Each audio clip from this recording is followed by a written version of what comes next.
Bon, là, c'est pas le sujet. Quoi que tu vas voir, c'est un peu le sujet quand même. Je reviens d'une rencontre au rectorat avec l'inspecteur d'académie, le recteur, les maires, les sénateurs et tout ça, où on nous a annoncé qu'il y aurait entre 45 et 55 fermetures de classe, avec 20 ouvertures en contrepartie, mais surtout que dans les collèges, il y aurait 21 profs en moins pour 150 élèves en moins. C'est comme s'il y avait des classes de 7 élèves et que chaque fois qu'il y avait 7 élèves qui disparaissaient, on enlevait un poste d'enseignant. Bon, alors chaque fois qu'on n'était pas d'accord, qu'est-ce qui répondait le recteur? Qu'est-ce qui répondait l'inspecteur d'académie? Il nous disait, je cite, on décline la loi de finances. Mais c'est bien justement ce contre quoi on est, c'est la loi de finances. D'ailleurs, c'est que la finance fasse la loi, même plus exactement. Et alors, je vais évidemment parler de la réforme des retraites, mais pour moi, c'est la même chose.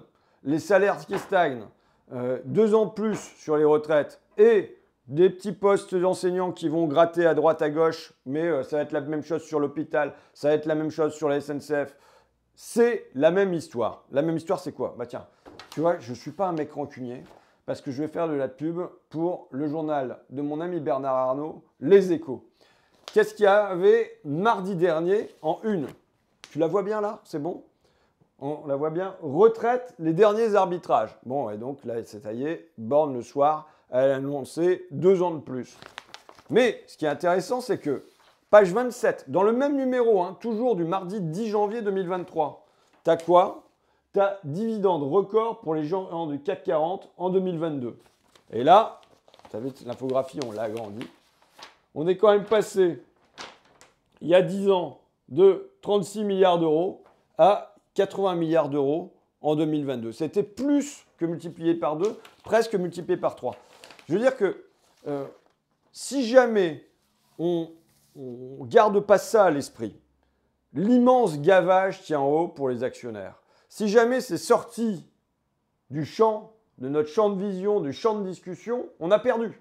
Ça doit être au cœur du sujet. Ils vont vouloir nous enfermer dans des micro-débats sur la pénibilité, sur les carrières longues, sur les patati, mais on a paramétré ceci, machin bidule truc. Mais si jamais on ne fait pas un espèce de grand zoom arrière en disant mais regardez comment vos amis se sont gavés cette année. Alors c'est très bien expliqué dans le papier par ailleurs, le chapeau du papier, c'est les grandes entreprises cotées françaises ont versé l'an dernier quelques 80 milliards d'euros à leurs actionnaires. Une générosité inédite qui doit beaucoup au super profit de Total Energy et au retour en force des banques et assureurs. Le titre, c'est dividende record. Tu vois, si jamais on sort ça de la discussion, on est cuit. Donc c'est évidemment ça qu'il faut en permanence remettre au milieu de la table. C'est la phrase de Warren Buffett, tu sais, quand il était première fortune mondiale et qu'il disait la guerre des classes existe, c'est un fait, mais c'est la mienne, la classe des riches qui mène cette guerre et nous sommes en train de la remporter. La bataille des retraites, c'est une petite, c'est une petite, une grande, une moyenne, selon ce qu'on en fera, bataille à l'intérieur de la grande guerre des classes. Tu vois, pour le remettre au cœur du sujet, il y a évidemment le rapport d'Oxfam d'aujourd'hui qui dit quoi? Qui dit que depuis 2020, c'est-à-dire depuis le début de la crise Covid, c'est 200 milliards d'euros en plus pour les milliardaires français. Donc tu as eu la crise Covid, tu as derrière la guerre en Ukraine, le total de tout ça, leur fait 200 milliards d'euros en plus. Tu as donc dedans Bernard Arnault multiplié par 2, tu as Rodolphe Saadé, donc c'est CMA, CGM, c'est les porte-conteneurs, c'est multiplié par 5. De Pinot, 20%, petit joueur. Et ensuite, dans les gros joueurs, tu as Carrie Perrodo et je crois que c'est porte-conteneur aussi, à vérifier. Mais, donc, c'est évidemment les secteurs de l'énergie, du transport. Et alors, là, la découverte dans le rapport, je n'avais pas mesuré à quel point c'était vrai, c'est sur les entreprises de l'agroalimentaire. Hein. Les 95 plus grandes entreprises de l'énergie et de l'agroalimentaire ont multiplié leurs profits par 2,5, plus de 300 milliards d'euros. 84% des profits supplémentaires a été reversé aux actionnaires. C'est-à-dire que ça ne sert même pas à investir dans l'outil de production ou pour les salariés. À 84%, donc presque tout, ça part aux actionnaires. Donc, ils ont tiré profit de quoi? Du prix de l'énergie, plus 28% sur le prix de l'énergie, et des nombreux aliments de première nécessité, plus 12%. Plus de la moitié de l'augmentation du prix de l'énergie serait due aux marges exceptionnelles de ces quelques entreprises et près de 40% du prix pour les transports. Les transports, c'est essentiellement le transport de marchandises, les porte-conteneurs. C'est-à-dire, et pendant tout ce temps-là, ça fait maintenant, on est dans la 3e année que ça dure, depuis le début de la crise Covid, où à l'époque, c'était les géants numériques notamment, mais aussi les assureurs et la grande distribution qui étaient gavés sur la crise Covid. Ça fait maintenant, c'est les pros de l'énergie, plus les transporteurs, plus l'agroalimentaire. Ça fait 3 ans que ce gavage gigantesque dure et en haut, le gouvernement, le président, ils n'ont pas mis en place la moindre taxe sur les super profits, ils n'ont pas mis en place la moindre taxe sur les méga dividendes. Rien du tout de ce côté-là. Sur les 10 dernières années, en moyenne, pour 100 euros de richesse créée en France, 35 ont été captés par les 1% des Français les plus riches. 35 euros sur 100 pour le 1%. Et tu rajoutes derrière les 9% suivants, donc tu arrives pour les 10% les plus riches, tu es à 67 euros sur 100 qui vont pour les 10% les plus riches. C'est-à-dire qu'il reste un tiers à se diviser entre les 90% des Français les plus normaux, quoi. Et dans le même temps, non seulement il y a ce gigantesque gavage, mais dans le même temps, il continue, après avoir supprimé l'impôt de solidarité sur la fortune, après avoir fait la flat tax, après avoir fait l'exit tax, et après avoir fait tout ça, il continue, il baisse l'impôt sur les sociétés et les impôts de production. Qui va être contre baisser des impôts de production? Évidemment, tout le monde va être pour baisser des impôts de production quand tu le présentes comme ça. Mais donc, ça a été 10 milliards d'euros de cadeaux l'année dernière, et là, tu rajoutes 8 milliards d'euros avec la baisse, et on va aller vers la suppression de la contribution sur la valeur ajoutée des entreprises. Bon, donc, et tout ça, il va falloir le payer. Donc, non seulement on a des géants qui se gavent en haut, mais en plus, on va encore les gaver davantage. Voilà la justice fiscale du gouvernement. Je pense que, vous savez, là je cite les Échos, je cite le rapport d'Oxfam, parce qu'en fond, c'est toujours la même chose qu'il faut répéter. C'est toujours la même chose, je dis c'est gros comme une vache au milieu du couloir, mais on a des dirigeants qui ne veulent pas voir qu'il y a un gavage des uns et un rationnement des autres, un rationnement sur l'éducation, un rationnement sur la santé, un rationnement sur les retraites, un rationnement sur les salaires, qu'ils ne veulent pas voir que ça fait 40 ans que ça dure. En gros, hein, c'est 1983. À partir de là, en 10 ans, on a un basculement de 10% de la valeur ajoutée, de 10% qui est produit dans le pays, qui passe de la poche du travail à la poche du capital. Ça se passe au milieu des années 80. Au fond, on est dans la continuité de ce mouvement-là. Alors, comme ça fait 40 ans que ça dure, comme c'est vrai presque tout le temps, ouais, c'est lassant. On radote, on répète. Voilà. Et il y a autre chose que ça. Je pense qu'on est dans un pays qui est attaché à l'égalité, que ça produit un grand sentiment d'une égalité blessée. À quoi bon être en République si c'est pour qu'il y en ait qui se gavent comme ça de centaines de milliards en répétant que c'est la crise, c'est la crise, c'est la crise. Ça met en danger la République, mais ce qu'il vaut bien voir, c'est que les gens, ils se disent, mais on n'y peut rien. Ce n'est pas qu'ils trouvent ça juste, c'est le côté on n'y peut rien. Là, je pense que si on sort jeudi, ce n'est pas strictement sur les retraites. Ce n'est pas vrai que les gens ils vont sortir seulement là-dessus. Ils vont sortir sur ce sentiment d'injustice, sur ce sentiment d'humiliation, de comment ça se fait qu'il y a les gros qui se gavent là-haut pendant que nous, on est rationnés en bas. Et c'est ça qu'on doit donner à voir, surtout sur le cas particulier des retraites, mais qui n'est qu'une déclinaison dans un horizon beaucoup plus large. Il ne nous faut pas cantonner le débat là qui s'ouvre à des questions techniques de bureaucrates administratifs avec des experts et tout ça. Il faut absolument l'ouvrir, l'élargir au partage des richesses dans la société et possible au partage de la décision. Comment ça se fait qu'il y a un président qui peut décider à lui tout seul là-haut, qui va faire une réforme que 3/4 des Français ne veulent pas? Il faut le partage des richesses et il faut le partage de la décision. En gros, c'était un peu ce que réclamaient les Gilets jaunes en 2018. Je pense que ça, on doit le faire avec énergie, avec colère, avec volonté, mais dans une forme de joie. Tu sais, quand je suis allé à la manifestation Kerlai de la semaine dernière, ils plantaient des croix à terre. Et moi, j'avais dit, tous les symboles de on s'allonge parce qu'on est mort, on fait des funérailles en portant un cercueil. C'est vrai que c'est des métaphores, des images que j'aime pas trop. Je pense qu'on arrive à réveiller les gens plus par l'espoir et par la joie que par on est désespéré et on va être enterré, quoi. Moi, je ne pense pas qu'on va être enterré. Je pense qu'il faut remontrer à quel point les retraites, c'est un horizon de joie, c'est un horizon de bonheur pour les grands-parents qui vont pouvoir s'occuper de leurs petits-enfants, aller à la pêche, prendre des cours de Zumba. Ouais, vous m'entendrez radoter, mais c'est comme ça. Et voilà ce qu'il faut donner à entendre et pas seulement, pas seulement le côté gris, triste de regarder ce qu'ils nous prennent encore. Bon, maintenant je rentre dans les petits arguments du gouvernement. Tu vois, quand on regarde la fortune des milliardaires, on prend comme point de départ la crise Covid. Je pense que, y compris du côté du bas, il faut prendre comme point de départ la crise Covid. Que disait le président de la République dans le cœur de la crise Covid? Il disait, il faut rappeler que notre pays tout entier repose aujourd'hui sur ces femmes et ces hommes que nos économies reconnaissent et rémunèrent si mal. Et il ajoutait, citant la Déclaration universelle des droits de l'homme de 1789, les distinctions sociales ne peuvent reposer que sur l'utilité commune. Je pense que la crise Covid doit être l'événement fondateur qui nous redistribue les cartes de ce qu'est la justice et la justice sociale dans ce pays. Qu'est-ce qu'on a vu derrière pour toutes celles, tous ceux-là, pour les caristes, les camionneurs, les auxiliaires de vie, les ouvriers de l'industrie agroalimentaire, bon bref, pour les travailleurs du bâtiment, pour ce qu'on a appelé les métiers de la seconde ligne. Est-ce qu'il y a eu la moindre récompense? Non, il n'y a rien eu. Leurs salaires, ils n'ont pas augmenté. Au contraire, il y a eu la première pénalité. Ils ont été érodés par l'inflation. Ce sont eux qui la payent en premier. Bon. Mais la double peine, c'est que derrière, ce sont eux aussi qui vont voir l'horizon de la retraite s'éloigner un petit peu. D'ailleurs, c'est le principe de l'horizon, c'est qu'il est toujours à l'horizon et qu'on ne le touche jamais. Mais bon, voilà, c'est pour eux que ça va être le plus meurtrissant. La réplique de Berger, Aurore, hein, pas Laurent.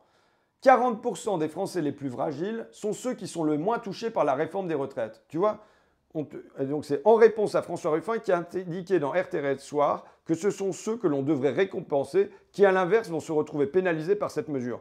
C'est à tel point, ils sont désespérants, ces gouvernants, puisque tout ce qu'ils ont à dire, c'est pas on va les récompenser, on va leur permettre de vivre mieux. Tout ce qu'ils disent, c'est ça ne sera pas eux qui seront les plus touchés.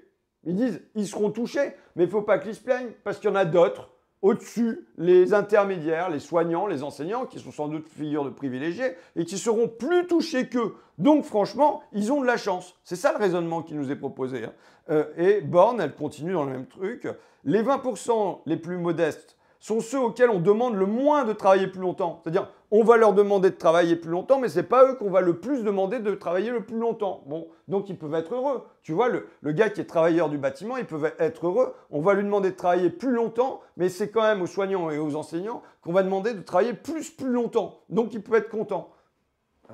C'est incroyable de ne pas avoir le moindre horizon positif à proposer à ces travailleurs de la dernière ligne dont on nous disait qu'on allait reconnaître et rémunérer leur travail. Bon. Enfin, moi, j'en reviens à mes trucs un peu basiques. Quand on a fait passer de 60 à 62 ans la retraite, qu'est-ce qui s'est passé depuis 10 ans? Eh bien, le taux de senior RSA entre 60 ans et 62 ans était multiplié par 4. Pourquoi? Parce que dans tous les métiers que je viens de citer, on a bien du mal à aller jusqu'à 60 ans, on a encore plus du mal à 62 ans. Là, aller jusqu'à 64 ans, c'est impossible. Et là, pour eux, ça va être 44 années de cotisation. Donc, bon. Alors, tu as Dussopt, lui. Alors, tu vois, quand je cite auxiliaire de vie, cariste et tout ça, il y a eu une remarque sur France Inter hier, l'intervieweur qui dit à Olivier Dussopt, mais vous ne faites pas comme François Ruffin, vous ne citez pas des Français. Et Dussopt lui répond, bah non, moi, je n'ai pas des amis imaginaires. Tu vois, je me suis dit, bon sang, c'est grave, parce que là, je pourrais le poursuivre pour diffamation quand même. Bon, un politique qui ment, c'est normal, tu vois. Mais je suis quand même journaliste, reporter. Ça fait 23 ans que je recueille des témoignages, que je les mets dans les livres, que je les mets à la radio. Et jamais on m'a dit, il a inventé tel propos. Là, c'est ce que me dit Olivier Dussopt. Bon, d'abord, tous mes travailleurs imaginaires, là, mes amis imaginaires, j'en ai plein, tu vois, tu m'as ressorti la liste. Donc, je vais lui faire un petit... Je vais lui dire à Dussopt, est-ce qu'il croit que Patrick, qui habite à Ville, je ne me souviens plus de l'étage, mais je saurais retrouver où est-ce qu'il habite, qui était ouvrier du bâtiment et des travaux publics, et qui me dit, mais le pire là, c'est mon dos, arthrose, arthrite, je ne peux plus me plier, plus me redresser à force de porter. Regardez, ils m'ont opéré là du canal carpien, j'ai mes doigts qui se crispent à cause des mouvements que j'ai faits. Est-ce qu'il croit que Patrick est un travailleur imaginaire?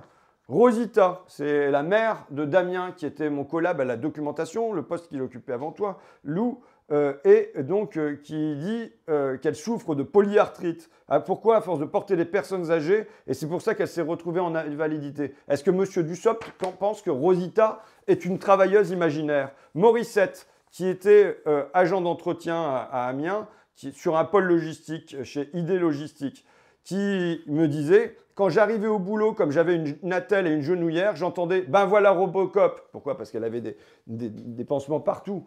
C'était pas gentil, tout n'était pas rose, ça m'a mis en dépression. Est-ce qu'il croit que Morissette, du SOPT, est une travailleuse imaginaire? Christine, chez Carrefour, on a les genoux qui sont esquintés, le dos pareil. Dans Carrefour, beaucoup de salariés, beaucoup de filles, passées 50 ans, elles sont licenciées pour une aptitude. Donc la retraite, pour elles, c'est une illusion puisqu'elles sont au chômage, puisqu'elles ne pourront plus travailler. Est-ce qu'il croit que Christine, chef de rayon chez Carrefour, en parfum, je ne sais plus comment ça s'appelle, parfum cosmétique et puis produits de lessive, est-ce qu'il croit que Christine est une travailleuse imaginaire? J'en ai d'autres, hein. Corinne et Dominique, qui eux ont travaillé dans l'industrie du vélo au début des années 80 à Abbeville et qui ont eu une carrière extrêmement hachée parce qu'ils ont connu des plans de licenciement, ils retrouvaient du boulot, relicenciés, même s'il y en a un qui s'est mis dans la restauration, l'autre qui s'est mis dans le bâtiment, même dans les travaux forestiers. Mais enfin, il y a eu des séries de licenciements qui fait qu'à la fin, ils arrivent avec 1 600 € à eux deux pour la retraite. Est-ce que Dussopt pense que Corinne et Dominique sont des travailleurs imaginaires? Noël, qui est cariste, qui me dit « je ne me verrai pas aller jusqu'à 65 ans » et qui fait déjà des apnées du travail. Pourquoi? Parce qu'il doit se lever en permanence la nuit et ben, ça lui a produit des troubles du sommeil. Donc maintenant, mon quotidien, c'est un peu les maladies invisibles, c'est l'usure. Lui qui est cariste et qui est pas seulement cariste, qui est devenu chef à force, ça fait 35 ans qu'il est là-dedans, qui est à 1 700 € et qui a fait ses calculs pour sa retraite sera à 1 300 € maximum. Est-ce que Dussopt, il pense que Noël est un ami imaginaire? Je pourrais citer encore Michel, qui a été éducatrice, puis directrice dans le social et qui s'est retrouvée licenciée à 52 ans. Je pourrais citer Mouloud, qui est chez Géodiste. Bon, on peut en citer des tas de personnes à Dussopt qui ne sont pas des amis imaginaires, mais qu'on peut très bien emmener physiquement dans son ministère s'il souhaite rencontrer des Français. Parce qu'en fait, son attaque sur les amis imaginaires, d'abord, je ne prétends pas que ces gens-là sont des amis. Malheureusement, je veux dire que les barrières de classe, ça existe dans ce pays et il faut que je fasse beaucoup d'efforts pour libérer du temps dans mon agenda pour continuer à aller rencontrer ces Français, ces travailleurs qui sont des travailleurs invisibles sur qui le pays repose tout entier. Et ça, je reprends les propos du président de la République. Dussopt, il ne fait pas l'effort. Lui, pour lui, ça dit quelque chose beaucoup plus sur lui que sur moi, cette histoire de travailleurs imaginaires. Ça dit que pour lui, c'est un pays imaginaire. Ce sont des gens imaginaires. Et lui, il est là avec ses petites courbes, avec ses petits chiffres, avec ses petits tableaux Excel. Et voilà à travers quelles lunettes, monsieur Dussopt, vous regardez notre pays. Mais c'est pas que seulement lui. Quand Ferracci, c'est le mec de La République En Marche, il est député, il était en charge de la réforme chômage, c'est un proche de Macron. Quand il dit un quart d'heure aujourd'hui, il a accès à des protections pour ses genoux qu'il n'avait pas il y a 15 ou 20 ans. Mais bon sang, enfin moi, quand j'ai le témoignage de Gilbert, ah ouais, c'est un autre ami imaginaire, mais en Ardèche, artisan, et qui dit « Il y a un an de ça, je me suis fait opérer la coiffe des rotateurs aux épaules. Le matin, on sent qu'on est cassé. » Alors là, le coup de Macron, 65 ans, c'est même pas question, ça veut dire fini le boulot, direction cimetière. Est-ce que c'est un ami imaginaire aussi? Bon, dans le courrier Picard, ils m'ont mis en face de Woerth sur la réforme des retraites. C'était le débat Ruffin, le face-à-face, même si on ne s'est pas vu, mais enfin, il y avait 3 questions à l'un, 3 questions à l'autre. T'imagines, le mec qui vient t'expliquer qu'il va falloir travailler plus longtemps, c'est un gars, Woerth, il doit être élu depuis les années 80. Le peu qu'il a travaillé, il a dû travailler 2 ans, c'était comme optimisateur fiscal.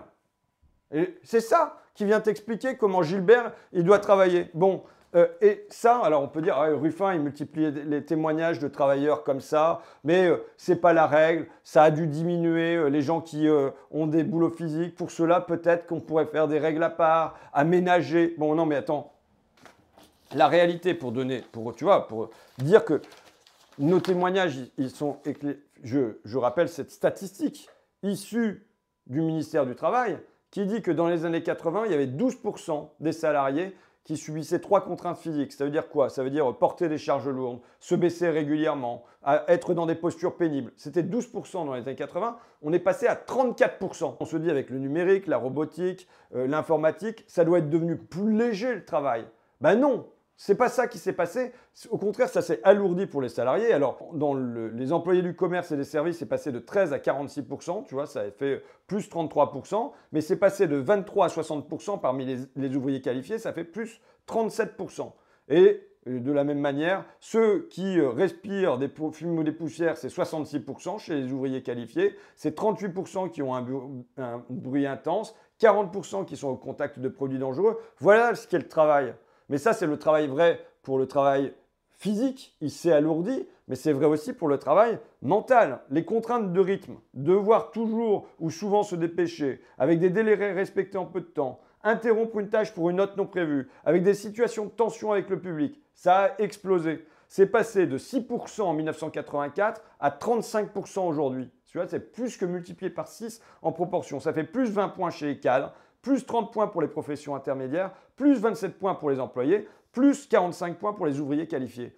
Eux, là, les macronistes, ils ont un pays imaginaire avec des travailleurs imaginaires et un travail imaginaire qui s'appelle la Startup Nation, quoi. Mais c'est pas ça la réalité des gens. Aujourd'hui, c'est au contraire un travail qui s'est alourdi. Et je le regrette parce que moi, je suis pour la valeur travail et pour la valeur du travail. Mais la réalité, c'est que c'est un travail qui s'est alourdi dans le corps des gens et dans le cœur des gens en même temps.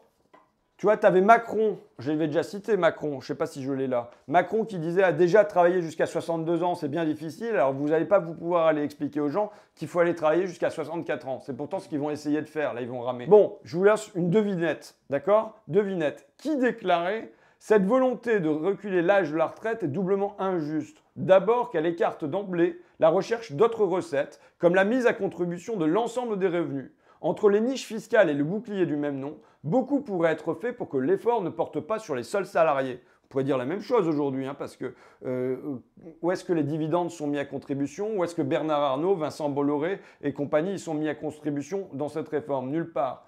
Ensuite, poursuivez la même personne et je vous demande qui c'est.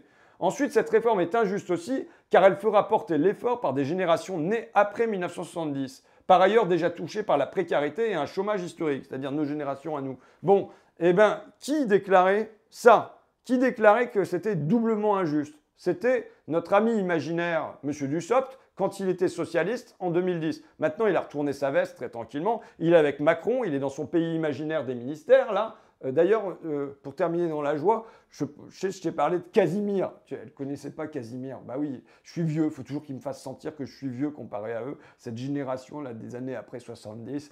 Mais bon, de Casimir, tu vois, quand tu entends les macronistes, tu as l'impression d'être sur l'île aux enfants. Alors, on allait rechercher Dans l'île aux enfants, c'est tous les jours le printemps, c'est les pays joyeux des enfants heureux, des monstres gentils. Oui, c'est un paradis. Je trouve que tout le gouvernement il devrait se mettre ensemble et chanter un peu l'île aux enfants parce que c'est ce qu'ils nous vendent. Il n'y a plus de chômage, tout va bien, les travailleurs ils sont heureux, c'est la Startup Nation, tout s'est allégé. Et puis du coup, bah, franchement, travailler 2 ans de plus, c'est rien du tout pour vous. Je pense que s'il y a quelqu'un pour qui c'est le paradis, c'est pas l'île aux enfants, c'est l'île aux milliardaires en ce moment, quoi. Eux, oui, c'est sûr qu'ils peuvent faire c'est l'île au super profit, ils peuvent y aller tranquillement et on n'y touche pas. Je pense que des choses sur... Bon, il faut que j'arrête là. Bon, tu termineras en me mettant un peu d'île aux enfants parce que ça peut devenir... Tiens, ça pourrait être un refrain des manifs, tu vois, sur leur pays imaginaire, avec des travailleurs imaginaires. On pourrait avoir une parodie de l'île aux enfants. Mais j'espère entendre ça dans la manif jeudi. Voilà, et on descendra avec joie et orgueil. À jeudi, les amis, il faut sortir, c'est le moment. Il faut aller le dire aux copains, aux collègues, aux cousins. S'il y a un moment pour sortir et leur dire non, non à leur arrogance, non à leur toute-puissance, non au méga profit, au super dividende, à l'hyper gavage là-haut pendant qu'on rationne en bas sur les écoles, sur les collèges, sur les retraites et sur les salaires. S'il y a un moment pour dire non, c'est jeudi, tous ensemble. Bon, à jeudi.